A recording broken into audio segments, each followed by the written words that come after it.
بسم اللہ الرحمن الرحیم۔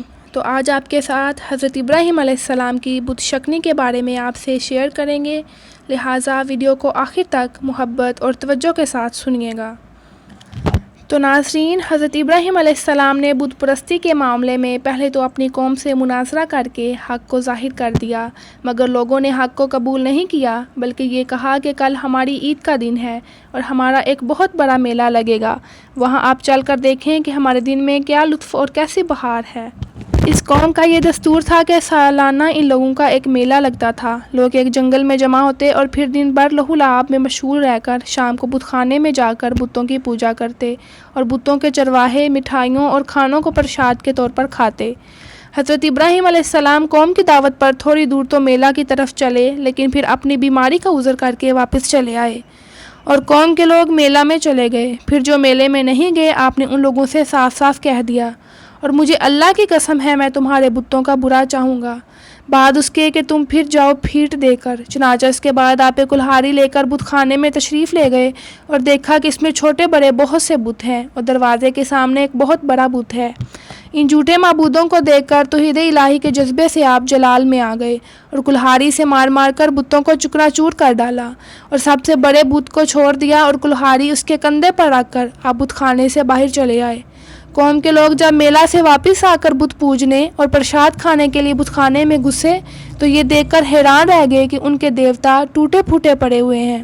ایک دم سب بکھلا گئے اور شور مچا کر چلانے لگے، کس نے ہمارے خداؤں کے ساتھ یہ کام کیا؟ بے شک وہ ظالم ہے۔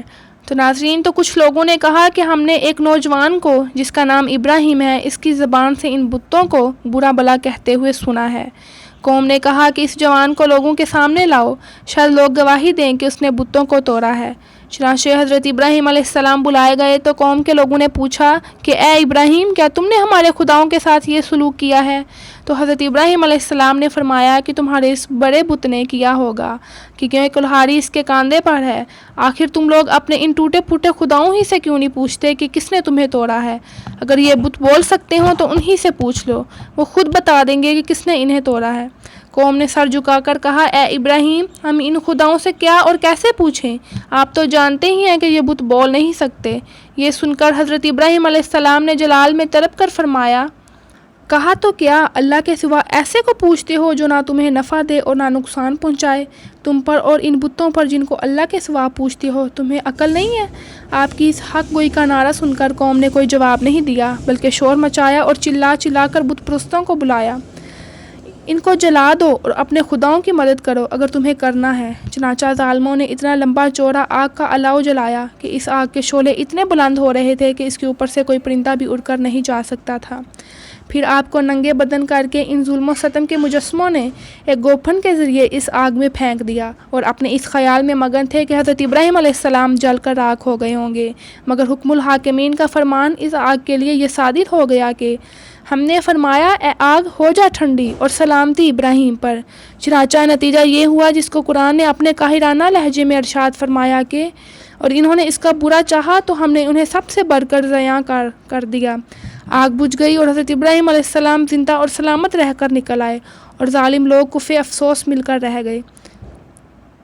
ناظرین، روایت ہے کہ جب نمرود نے اپنی ساری قوم کے روبرو حضرت ابراہیم علیہ السلام کو آگ میں پھینک دیا تو زمین و آسمان کی تمام مخلوقات چیخ مار مار کر بارگاہ خداوندی میں عرض کرنے لگیں کہ خداوند، تیرے خلیل آگ میں ڈالے جا رہے ہیں، ان کے سوا زمین میں کوئی اور انسان تیری توحید کا علم بردار اور تیرا پرستار نہیں، لہٰذا تو ہمیں اجازت دے کر ہم ان کی امداد و نصرت کریں۔ تو اللہ تعالیٰ نے فرمایا کہ ابراہیم میرے خلیل ہیں، میں ان کا معبود ہوں، تو اگر حضرت ابراہیم سے فریاد کر کے طلب کریں تو میری اجازت ہے کہ سب ان کی مدد کرو، اور اگر وہ میرے سوا کسی اور سے کوئی مدد طلب نہ کریں تو تم سب سن لو کہ میں ان کا دوست اور حامی و مددگار ہوں، لہٰذا تم اب ان کا معاملہ میرے اوپر چھوڑ دو۔ اس کے بعد آپ کے پاس پانی کا فرشتہ آیا اور کہا کہ اگر آپ فرمائیں تو میں پانی برسا کر اس آگ کو بجھا دوں۔ پھر ہوا کا فرشتہ حاضر ہوا اور اس نے کہا کہ اگر آپ حکم دیں تو میں زبردست آندھی چلا کر اس آگ کو اڑا دوں۔ تو آپ نے ان دونوں فرشتوں سے فرمایا کہ مجھے تم لوگوں کی کوئی ضرورت نہیں، مجھ کو میرا اللہ کافی ہے اور وہی میرا بہترین کارساز ہے، وہی جب چاہے گا اور جس طرح اس کی مرضی ہوگی میری مدد فرمائے گا۔ تو ناظرین، آپ ایک دعا پڑھ کر آگ میں گئے۔ ایک روایت میں یہ بھی ہے کہ جب کافروں نے آپ کو آگ میں ڈالا تو آپ نے اس وقت یہ دعا پڑھی، لا الہ الا انت سبحانک لک الحمد ولک الملک لا شریک لک۔ اور جب آپ آگ کے شعلوں میں داخل ہو گئے تو حضرت جبرائیل علیہ السلام تشریف لائے اور کہا کہ اے خلیل اللہ، کہ آپ کو کوئی حاجت ہے؟ تو آپ نے فرمایا کہ تم سے کوئی حاجت نہیں۔ تو حضرت جبرائیل علیہ السلام نے کہا کہ پھر خدا ہی سے اپنی حاجت عرض کیجئے۔ تو آپ نے جواب دیا کہ وہ میرے حال کو خوب جانتا ہے، لہٰذا مجھے اس سے سوال کرنے کی کوئی ضرورت ہی نہیں ہے۔ اس وقت حضرت ابراہیم علیہ السلام کی عمر شریف 16 یا 20 برس کی تھی۔ آپ کتنی دیر تک آگ میں رہے، اس بارے میں آپ کی کتنی مدت تک آگ کے اندر ہے؟ بعض مفسرین کا قول ہے کہ 7 دنوں تک آپ آگ کے شعلوں میں رہے، اور بعض نے یہ تحریر کیا ہے کہ 40 دن تک رہے۔ تو ناظرین، یہ تھی ہماری آج کی ویڈیو۔ تو امید کرتی ہوں کہ آپ کو آج کی ویڈیو اچھی لگی ہوگی۔ تو ویڈیو کو لائک کریں اور کمنٹ باکس میں اپنی قیمتی رائے کا اظہار ضرور کریں۔ اور اگر آپ مزید اس طرح کی معلوماتی اور اسلامک ویڈیوز دیکھنا چاہتے ہیں تو میرے چینل ڈائری آف اسلام کو ضرور سبسکرائب کریے گا تاکہ ہر نئی آنے والی ویڈیو آپ تک پہنچ سکے۔ میری دعا ہے کہ اللہ تعالیٰ ہم سب کو دنیا اور آخرت کی کامیابی عطا فرمائے اور ہم سب کے تمام صغیرہ اور کبیرہ گناہ معاف فرمائے۔ تو ملتے ہیں دوسری ویڈیو میں، تب تک کے لیے اللہ حافظ، دعاؤں میں یاد رکھیے گا۔ شکریہ۔